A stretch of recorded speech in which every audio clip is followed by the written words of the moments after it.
Welcome! In this updated tutorial, we will guide you on how to view system notifications on Snapchat. Follow these steps to stay informed and manage your notifications effectively. Begin by opening the Snapchat app on your device. Once the app is launched, locate and tap on your profile. Icon position it at the top left corner of the screen. This will direct you to your profile page within the app.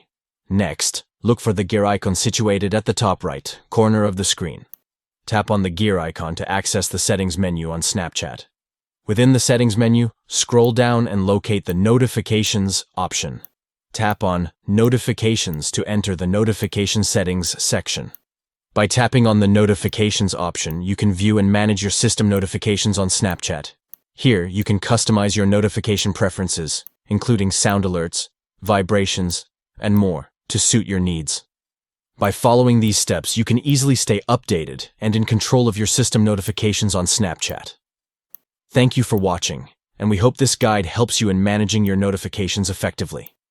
Stay informed and customize your notification settings on Snapchat for a seamless and personalized experience.